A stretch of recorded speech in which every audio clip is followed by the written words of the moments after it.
What's up, guys? It's Chelsea Coleman here of Dauntless Performance Horses, and I am back with Cato. We're on episode 2 of our Class with Cato series, and today's the big day. What happens today? We saddle. So stick around. I think you're gonna like this one. Let's get into it. And our champion now, Chelsea Coleman, Dauntless Courage.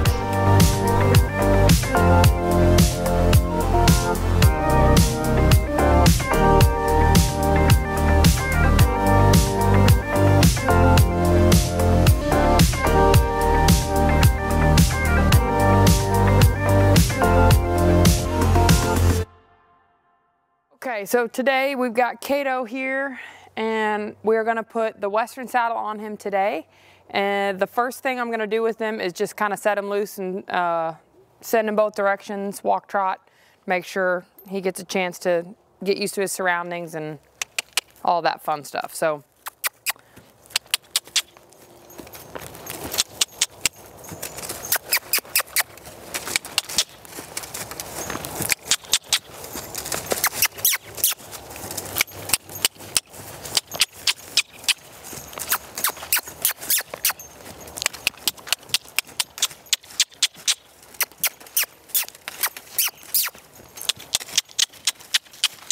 I'm just gonna wait for him to stop offering to turn into me before I let the pressure off. And that's just introducing the concept of we stop when I say stop. I acknowledge that he wants to offer to come into me and join up with me, but at the same time, that's only useful when I'm looking for it. So I'm just gonna keep sending him out until I decide I want him to come to me, and then I'll relieve the pressure and let him come and say hello. And I'm not concerned at all. Anytime I set a horse loose in here, especially for something like this, I'm not concerned about his pace. I don't care if he went around and galloped at Mach 90 or if he went around and trotted perfectly quietly. It's not about the pace. I'm just trying to get him to move out a little bit so that when we do put the saddle on and I ask him for forward movement, he's already run through the motions before we put the saddle on. So now I'm going to take the pressure off. Good boy. And he's not quite to the point where he's going to, turn and completely join up with me, but he's close. And him in particular, he does not like to be approached from the side, so we always put ourselves head on. And I always stop and just kind of let him think about potentially walking towards me. He doesn't always, sometimes he does, sometimes he doesn't, but I don't mind that either way. And I always pet on him for a second before I clip the rope. And sometimes I'll pet him and then walk forward and see if he'll follow me. And he does sometimes, and sometimes he doesn't, which again is fine. Good boy.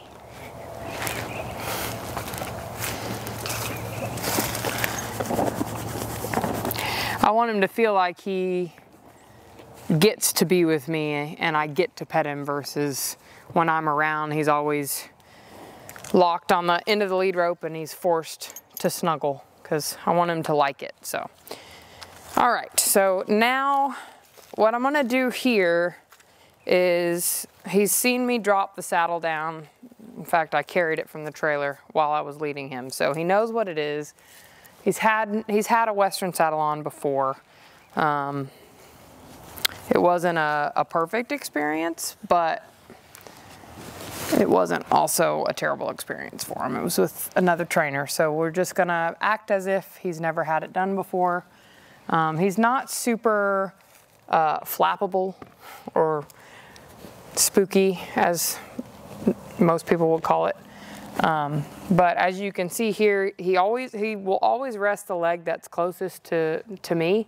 If I were to switch to the other side, he'd rest that leg too. Now, in a domestic horse's life, when you see him rest the leg, you view that as, hey, he's comfortable, he's relaxed. And this horse in particular, when he rests the leg, it's because we call that his recharging phase. So we are extra cautious when we see him cocking a leg.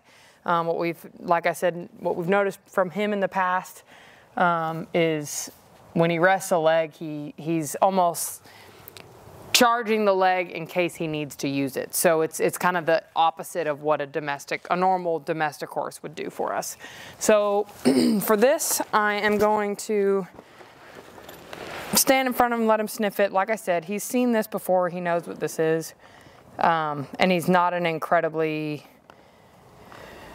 exuberant horse. He's pretty stoic. So I'm going to be looking for things in particular, like, does he look stressed on one hand, and the other hand, does he get a blank stare in his eye? So another thing that people happen to forget about is some of these horses will just mentally check out, and I don't want him to do that. So I'm going to make sure throughout this time that he's engaged with me in some way.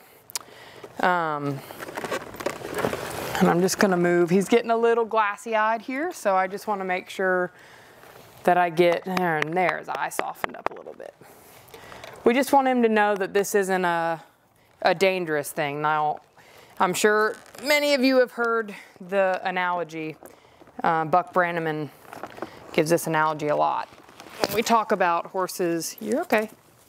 When we talk about horses and saddling them for the first time, a lot of people are like, I don't understand why they're so anxious. Well, you're putting rawhide of a dead animal on their back, and they're wild animals, so their instinct and their fight or flight instinct is real, and it's kept him alive for the past 7 years of his life. So when I walk up to him and say, hey, I'm gonna take away your flight instinct, and I want to throw this thing on your back that's basically the body of a dead animal, that's scary. So again, I'm just gonna go back, and he doesn't like it when I lift. So I'm just gonna sit here. Now, it's not the easiest thing in the world because the saddle's heavy, but I'm gonna sit here and let him process this until I feel like he's, good boy, processed it. He's a little snorty, not too snorty. He's blowing his nostrils a little bit. Good boy. He just needs to know that he's not gonna get hurt. That's the biggest thing for me with him is, good boy. Good boy. Yeah, good boy. And again, I'm looking for the engagement, and you can see him rest that hind leg. So the things you'll be cautious with if you're working with the Mustang, especially one like this he tries to be as stoic as possible. You want to make sure that you're out of range. He still can kick me from this angle. Doesn't mean he will, and that's okay. That kind of stuff happens all the time, and that's perfectly fine. I'd specifically have the rope dangled over my shoulder so he can get away. I do not ever want him to feel like he can't get away from me. I want him to look to me for safety. So he's nervous, he's anxious, he's processing it. I will drop the saddle.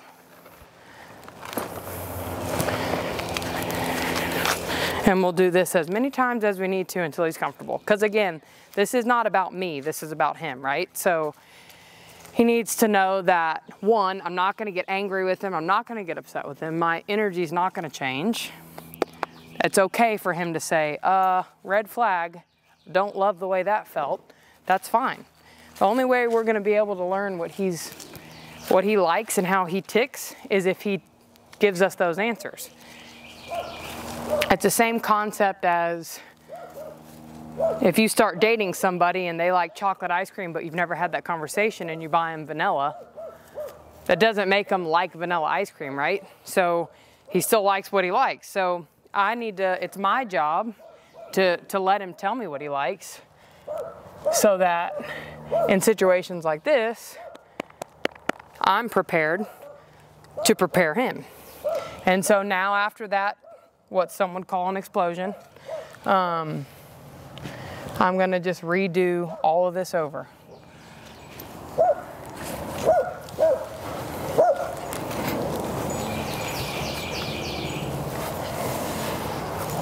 And I'm gonna proceed with caution, but I'm not gonna be any more cautious than I was a minute ago. So I understand he's uncomfortable with this, and that's fine.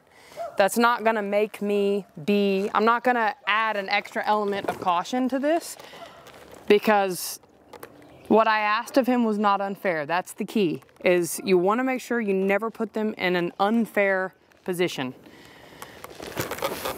Good boy. And you'll notice with him, we've had this discussion before, he does not like anything to be to the side of him or behind him. And you can see here, he's wanting to face head on, which is fine. We know that about him. So I know with him, when he turns, he's uncomfortable. He doesn't like it when I take one of his sides away from him. And that's fine. It gets tricky with an authentic Western saddle like this because obviously I can't just hike it over his back.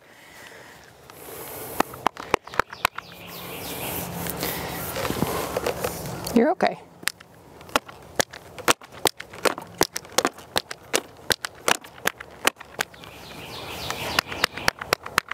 Good job.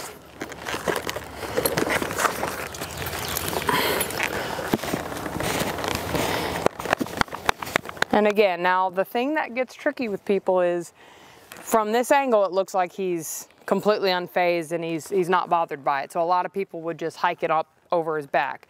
This horse in particular is very stoic. So I know that he's not comfortable right now because I know him. But to the outside looking in, he might look completely fine with this. I know if I just toss this over his back, he'd bolt again. And I don't want him to do that. Again, my goal is to make him as comfortable as possible. Good boy. Now, I will try to prevent. So, for instance, a second ago I said, I'm gonna let him run off, right? That's still true. If he panics and bolts, I'm not gonna try and grab him. There, he pivoted his shoulder, pivoted his hindquarters. I'm gonna allow him to say, hold on, you're pushing too much. And as you can see, he's facing head to head now. This is his position of comfort. This is where he likes to be. I'm gonna let him stand here for a second. Give him a pat on the head.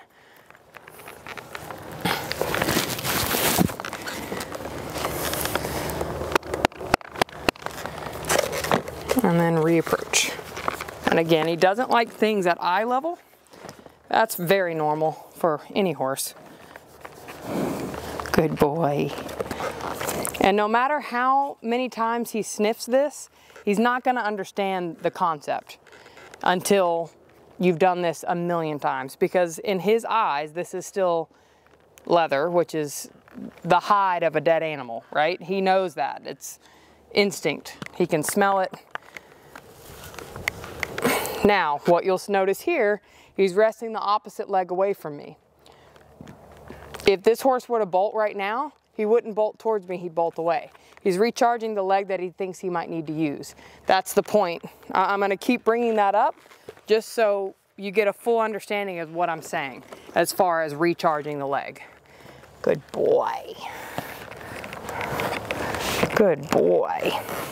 Now, when you're saddling a horse for the first time or a horse that's been saddled and had an unpleasant experience.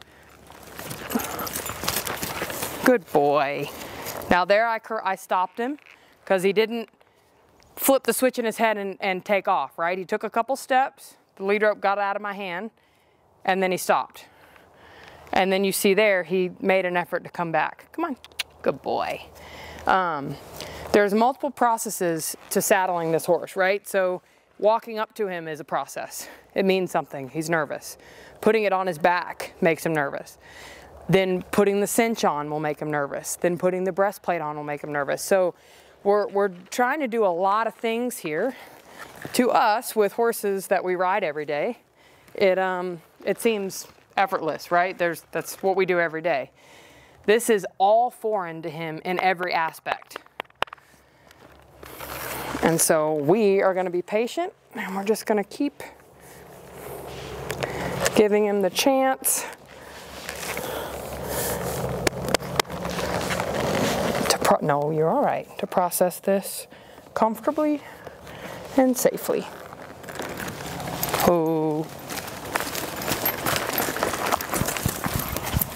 Whoop, slippery. You're all right, good boy. Good boy. And you see a lick and chew. That means in a wild horse exactly what it means in a domestic horse. That's one of the few things that is transparent. Good boy. Now, another thing you'll notice is each time we get a little bit further. And you've got to recognize the small victories. So I would be much more concerned. I actually love this from him because he is so stoic. I would be very concerned if I came out here and did this with him and he stood quietly. And unfortunately, I think that's probably what's happened before, is he just comes off as so comfortable. He's not actually, he's a very good citizen and he wants to do right. So it's very easy to get lost in that and kind of unintentionally take advantage of him in that position.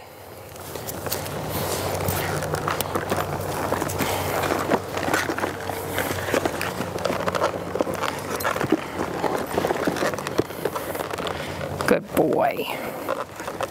And also it's important to note that every horse is different, right? There might be a point in time today where he has had enough and he's done and we don't even get the saddle on him today. That's fine, because this is the building blocks to his future. And if this is not done correctly, he will not have the future we want him to have. It will be constant stop, start, stop, start, stop, start, redo, undo, redo, undo.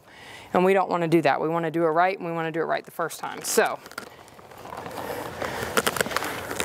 keep that in mind when you're doing this stuff with your horse,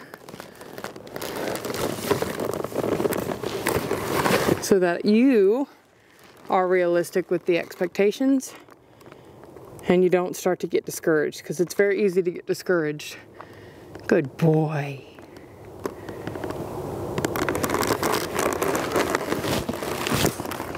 Good boy. I also want you to notice that I do not have contact on his lead rope. Again, with the boundary thing, it does no good, especially on a horse like this, to tie him down and force him to stand here and take this, because the second he has an opportunity to be without contact, if you've tied him up and forced him to endure it, the second he sees an out, he'll take it, and I don't want him to do that. I want him to feel safe to stand right here with no contact on this rope while I put this on his back. The only reason I don't drop the rope, good boy, is because I don't feel like he needs me to give him space. What I mean by that is, earlier, when I had the rope draped over my shoulder, I felt that if he wanted space, I needed to give it to him. Meaning if he felt like he needed to get away from me immediately, I wanted him to be able to do that. So I'm just gonna wait for a lick and chew. Good boy. Good job.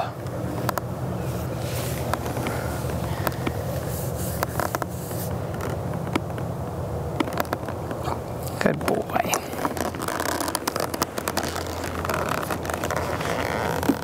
Good job.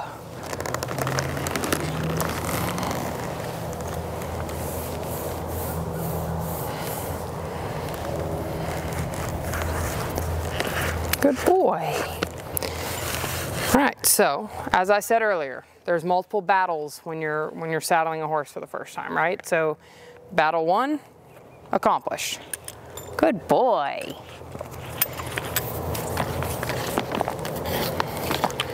Battle 2 is girthing. Good boy.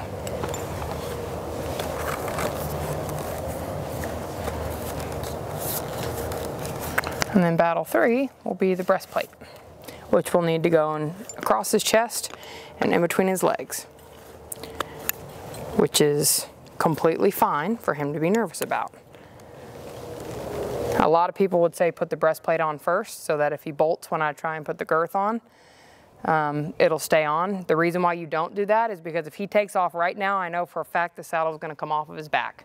What we don't want to do is put him in a position where he's going to be traumatized or could potentially be traumatized because of a lack of attention to detail on our end.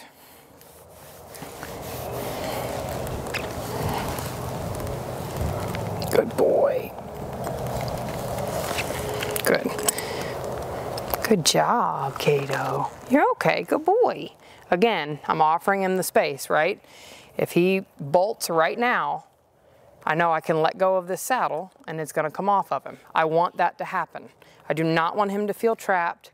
Now, once he's all girthed up and we send him loose, yes, he will probably feel trapped and he'll be uncomfortable for a second. But again, as the controllers of this situation, being us, we know that, and our job is to put him in the most comfortable position as possible, but also make sure that he's safe. And again, this horse has been saddled before. He has been walked before, backed and walked around. He was ridden in an English saddle, not a Western saddle. So I think the Western saddle was put on, he just wasn't super comfortable with it, which is normal. Okay, battle 2 done. Now we're going to battle 3. And again, I'm just gonna check in with him. You can tell by his eye, he's really soft right now. And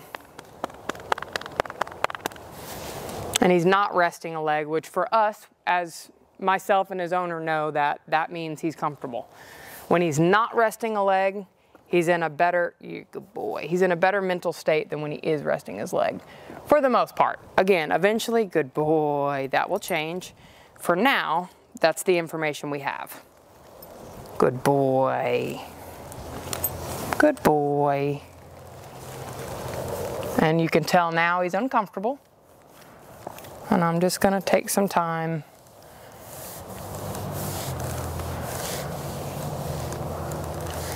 Show him some love until he feels confident. Good boy. Okay, battle 3 done. Well, almost.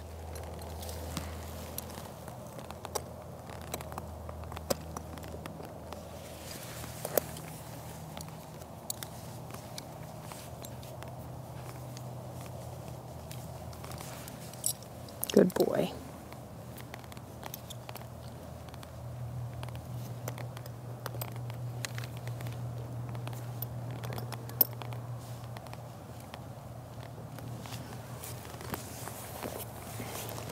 Good boy, Cato.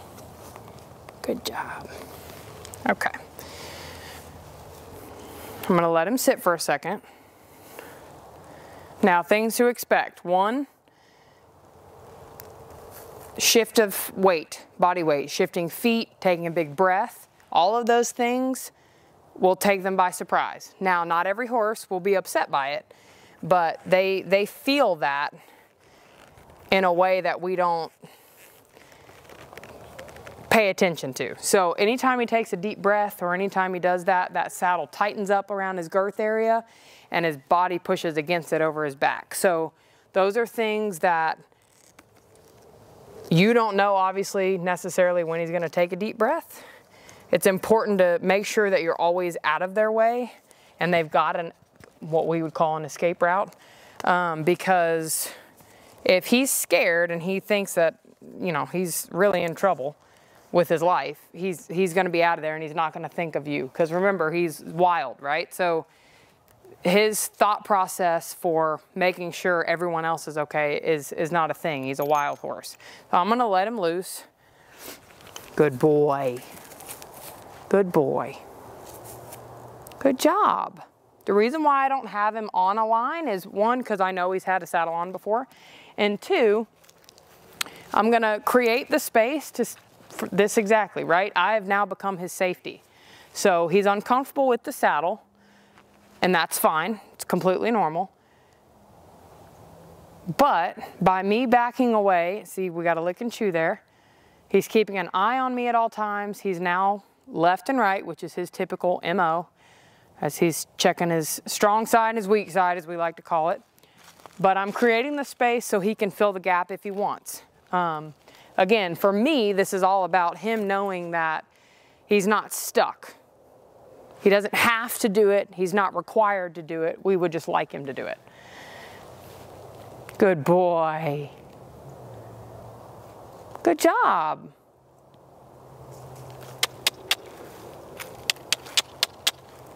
Good boy.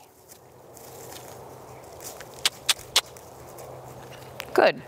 Now that I know he's comfortable moving out, I'm just gonna ask him, I'm not gonna ask him for any particular pace. Good boy. And anytime at this point with the saddle on, when he does this and he offers to come, good boy, I'm gonna let him. Good job. Big deep breath. This is the kind of reaction you want. You want the reaction of, what's the big deal? It's just a saddle, right? And he's more comfortable with this than he thought he was gonna be, which is good. And that could be a number of different things. One, if it was done improperly at some point by anybody, we've now replaced that experience with this experience, which is great. And two, it could just be that, you know, he doesn't actually mind it, which, like I said before, this horse is not super agitated by much. He's about as much of a dreamboat of a Mustang as you could ask for. I always point when I want him to move a certain direction. The key with that is to eventually get to the point where you don't have to physically send them off. You can just offer a direction and they understand that. Good boy. Again, I'm not asking for any pace here. I don't care if he walks. Good boy. I don't care if he trots. I don't care if he canters. I don't care if he runs around and bucks like crazy. It doesn't matter. Good boy. And I'm gonna let him stop and engage with me as much as he wants. Good boy, Cato. Good boy.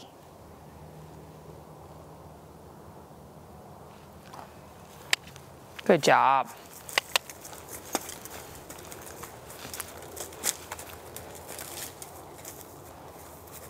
Good boy. Good job. You can go that way. Good boy.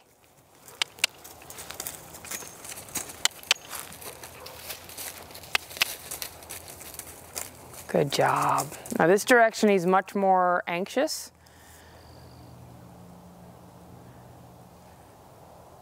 Good boy. Good job. Good boy. And I'm just gonna wait until he, again, softens. Good boy. Another comment I'll throw in is a lot of people, when they're in a hurry, like here the sun's going down, so we're on a little bit of a time crunch in theory. So they'll do things like he's licking and chewing, and you'll see he's licked and chewed 3 or 4 times. If I would have sent him out immediately the second he started to lick and chew, oh great, I got a release, go, you cut the release off. So that can translate down the road into, I'm not supposed to do that. So I'm gonna let him sit here for a minute until he's done licking and chewing for, 45 seconds. Then I'll send him out again. But you don't wanna cut him off mid-release. Good boy. Good job.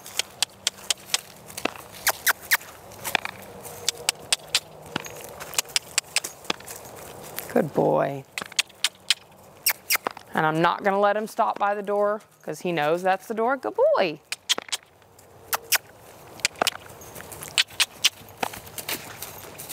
Good job. Good job. Good boy. Good boy.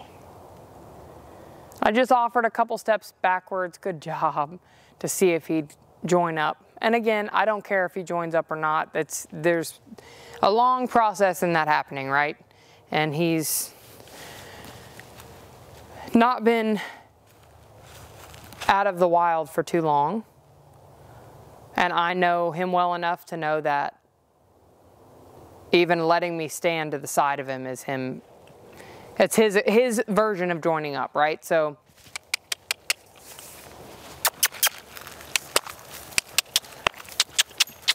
when he goes a couple steps and then offers to stop, I'm gonna allow that, because what I really want him to get used to is the change of balance in that saddle on his back. When he's walking, trotting, upward transition, downward transition, stop, the stirrup swing. Good boy. So I'm gonna let him do that a few times, and then eventually I'll just send him out and ask him to stay out.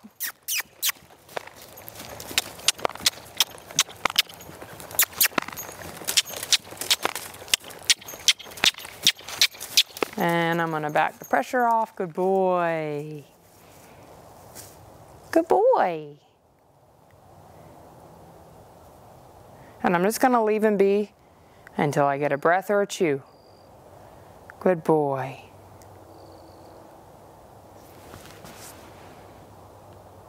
Good job, Cato. You're doing great, buddy. Good boy. Good job. Good boy. Good job. Oh my goodness, someone's upset. That's another kind of pointer I'll give is a lot of people, when they get a Mustang or a horse that's difficult, they say, you know, get rid of everything else, like put all the other horses in the barn so there's no distractions. That's not how you want to do it. You want to put him in a position to succeed. The position to succeed, this is fine. Fine.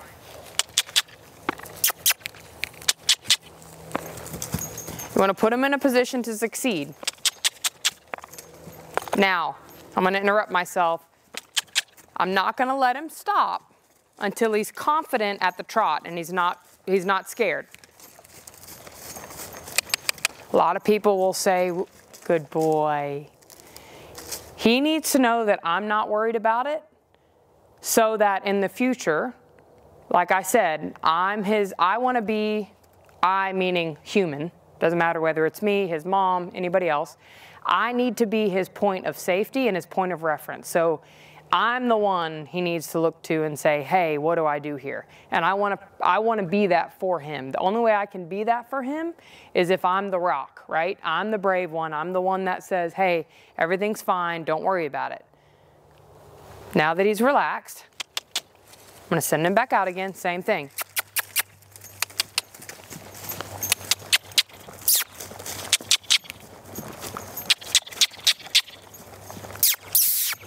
Good boy.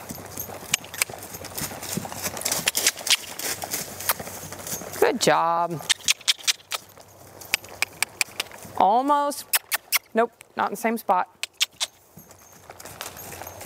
There, good boy. Good job. Good boy. Now I'm gonna, yeah, good job. I was gonna say now I'm gonna let him wait till he licks and chews. The less you harp, so the buck in the rear and the hog and the growl and all that, that's completely normal. That is exactly what any 99.9% of horses, when they're first started under saddle, that happens. That's the part that nobody likes to show, but that's what happens. Now, I'm not bothered by that. It doesn't upset me. It doesn't bother me. What I am insistent on is that he understands that, one, that doesn't get him out of work, and two, that he doesn't need to be upset. So now, as you can tell, that happened. We didn't address it. We moved on like nothing happened. He's now immediately stopping and licking and chewing. So I'm going to send him again. Now, because he did that, I will ask him for a little bit more speed because I want to address the discomfort, but I'm not going to do that until he's confident again here, and then we will proceed to the next step. And he's pretty confident, so good boy. And see, total change. Good job. Good boy. You did it. Good boy.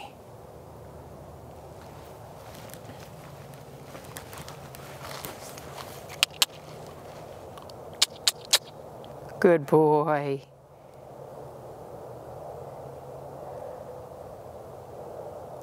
Good boy.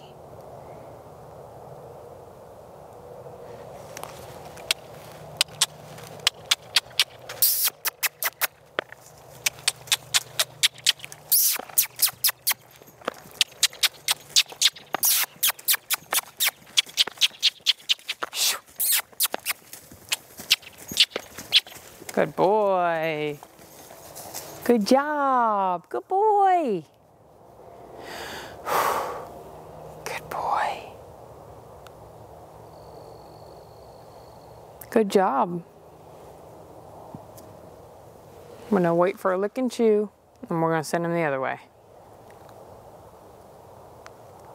Good boy.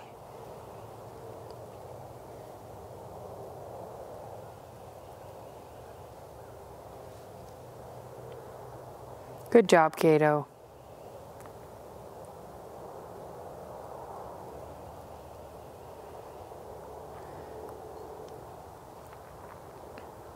Good boy. Good job. Again, I'm gonna wait till that release is over. You can see his eye soften there. Good job.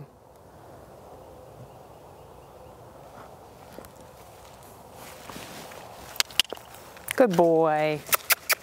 Now I'm gonna ask for pressure this way. Good boy. Good boy.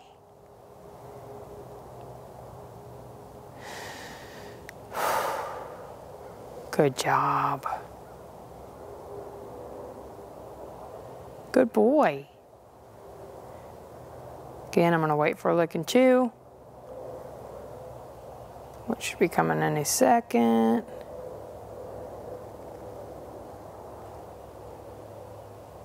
Good job, buddy.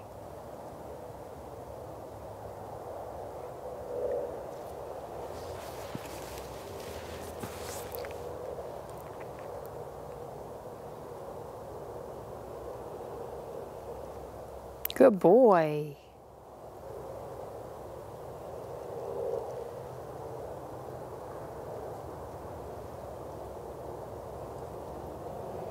And again, as you could see there, he went to go, I don't know, he probably had a fly, is probably what he's doing, but every little situation like that is gonna feel weird to him. So he's comfortable with the saddle, he's fine with it now, right? So then normal behavior went to go get at a fly and the saddle felt weird on him, so he stopped what he was doing. That is the instance in which they might feel trapped, right? He feels like, oh, I need to get that fly. Oh, I can't, that felt weird. So there's a lot of shape shifting, weight shifting behind. I'm gonna let that happen. This is a moment that I'm going to allow him to teach himself. You can eliminate a lot of work on your end if you allow them to teach themselves things. And that's something that he's learning on his own. He's not licked and chewed yet because he's caught up in a thought right now. He's trying to think about how to get that fly off of him. But every time he goes to wheel his head around, the saddle feels different. That's not comfortable for him. He's not to the point now where he doesn't know that it's, or doesn't pay attention to the fact that it's there. It's something that is very present and very real in his life. It's like driving, right? You can go from point A to point B after you've been driving for 30 years down the same road and you don't even realize you're doing it. It is in fact still happening, but you don't recognize it anymore. Whereas your first time driver, every time you drive anywhere, you're a little nervous inside. So he's just got to get to the point where this is second nature to him. But we're gonna accomplish that by allowing him to teach himself, and that's a very good teaching moment. Now I'm gonna send him. This time I'm gonna ask for some speed and see if I can get him to maintain.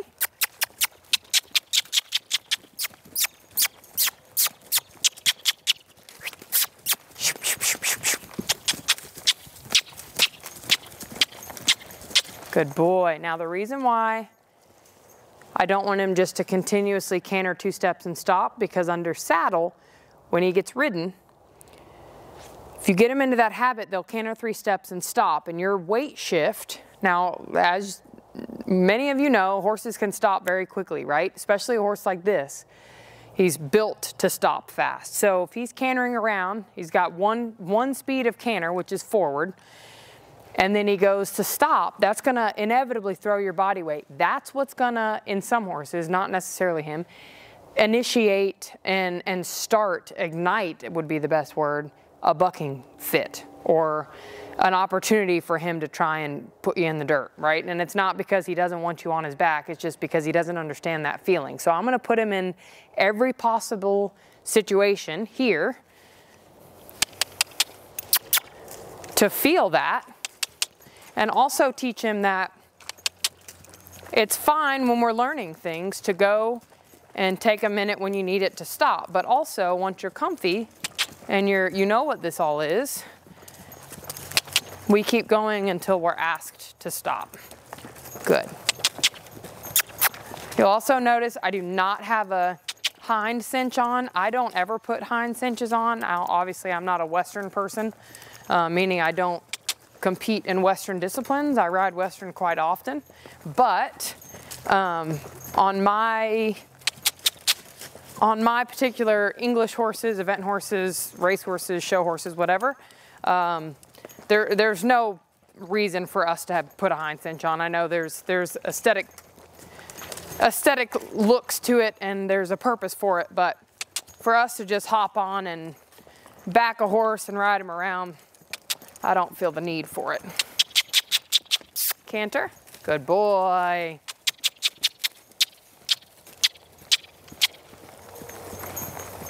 Good job. Good boy. And immediate lick and chew. And there's dogs running behind him, and he hates things behind him. Good boy.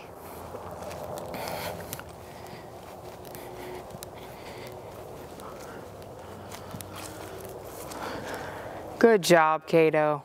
That was great, buddy.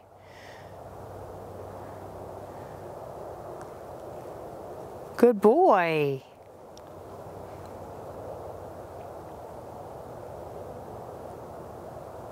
Okay, now that's all I'm gonna do movement-wise with him today. Good boy. Good boy. Now what I'm gonna do is give him some loving.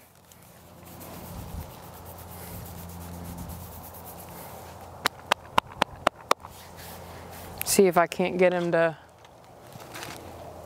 come with me.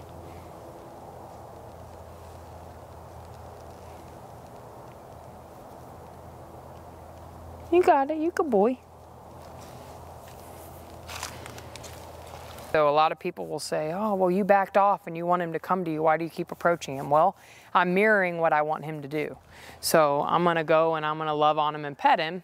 And then I'm gonna turn around and walk up to him because I want his attention. So what I want him to know is when he needs me, when he wants me, or when he wants to ask a question, I want him to come to me.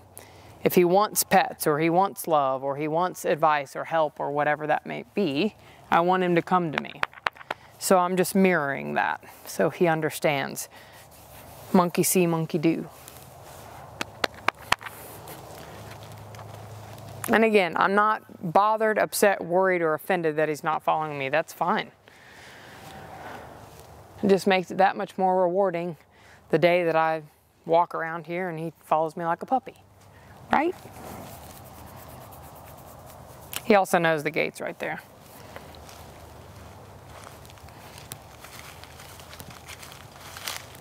Good boy.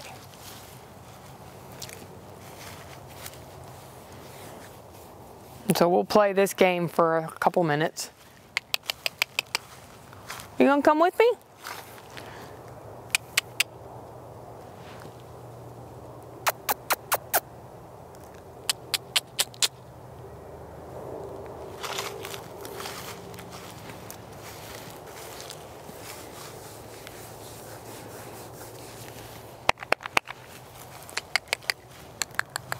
Good boy. Good job.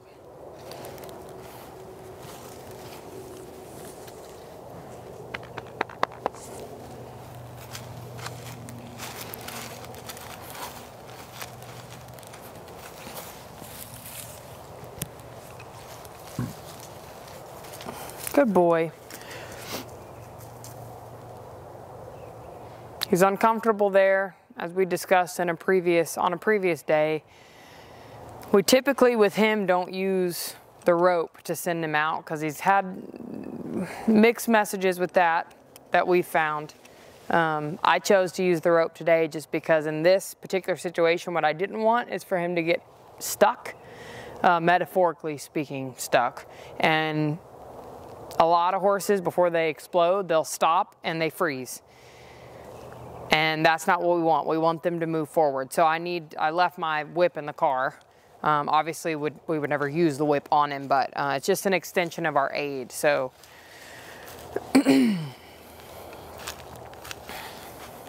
good boy.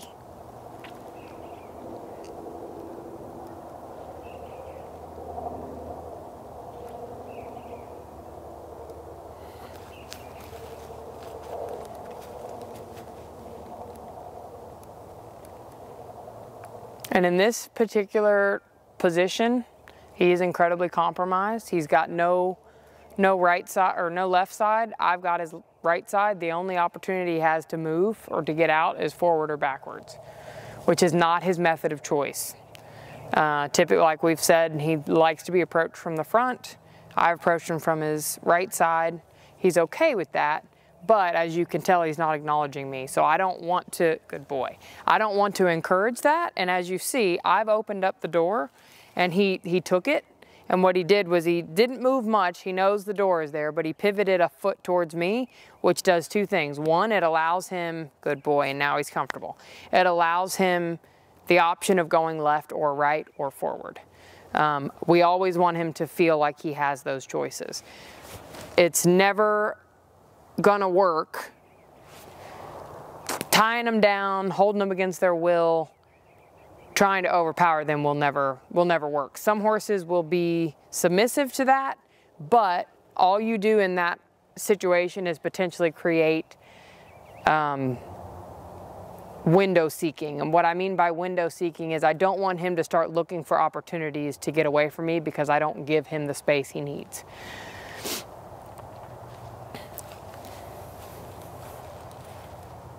Good, got an eye there and an ear there, but still what I'm gonna try and do is keep petting him and backing off until I get him completely, there we go, to face me. Good boy. Now I'll clip the rope. Now he's turning again. In this particular spot, he knows the door is there. He's hot, he's tired, he wants to go back. Totally fine. I'm not gonna clip the rope on him until he faces me. Now the reason why I'm not going to put the rope on him until he faces me is because I know that's how he approaches me, and that is how he wants to be approached. That's his respect. When he stands and presents himself head on to me, that's him saying, okay, I'm ready. So I'm not going to engage with him and I'm not going to ask anything of him unless I get that first. So there I could have very easily clipped the rope, brought him here, blah, blah, blah, blah, blah. But I want him to recognize that I recognize when he's not comfortable.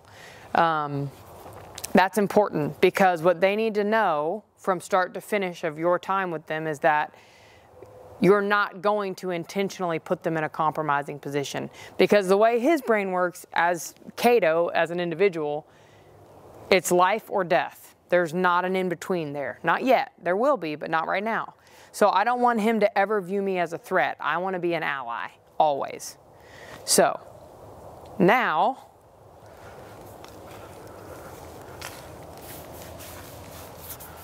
we'll show him some more love.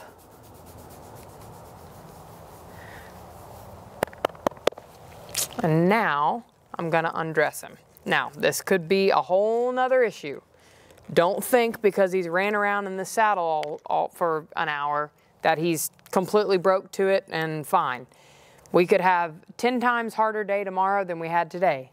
That's okay. Now, taking things for granted will get you in trouble, so don't do that. I'm going to do this as cautiously, take it off as cautiously as I put it on. Because, again, I don't want to be unfair to him, and that would be unfair for me to assume that he's just fine with it. The things that typically cause discomfort, good boy, in horses that have been saddled for the first time or have issues being saddled, again, any change of weight, sliding things across their back, throwing things over their back, tossing things over and under them, all of that is scary. So when I drop this girth, I'm going to do it very carefully. I'm going to make sure none of these straps hit him. I'm going to keep all of my things collected and together. Now, that doesn't mean that you're never going to put him in a situation where he needs to get used to that, but today is not the day for that.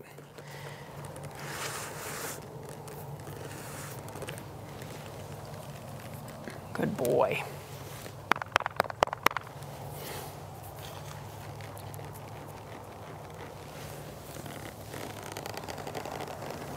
Good job. You did very good, buddy. I'm proud of you.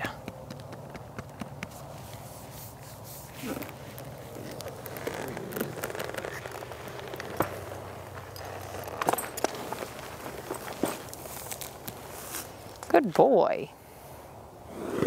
Good job. Good boy.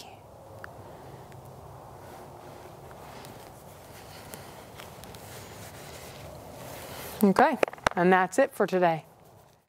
Thank you guys so much for watching this past episode. We're on episode 2, and I hope you enjoyed.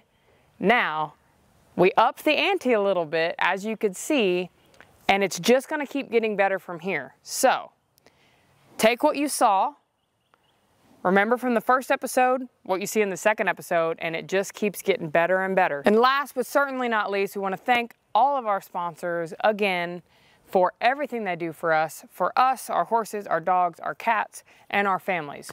It is not possible to function in the horse world without the support of amazing people and amazing companies. So, huge shout out to everybody that supports us. And if you guys have any questions about anything you're gonna see on this next slide with the sponsors that support us, please, please, please do not hesitate to reach out to me. I will give you all the knowledge and all the info on all the products, and we've got some discount codes for you. So don't hesitate to give me a call. And thank you guys again so much for all of the support that you give to us and our four-legged friends. Don't forget, doesn't matter where you come from, it only matters where you're going, and we'll see you next time.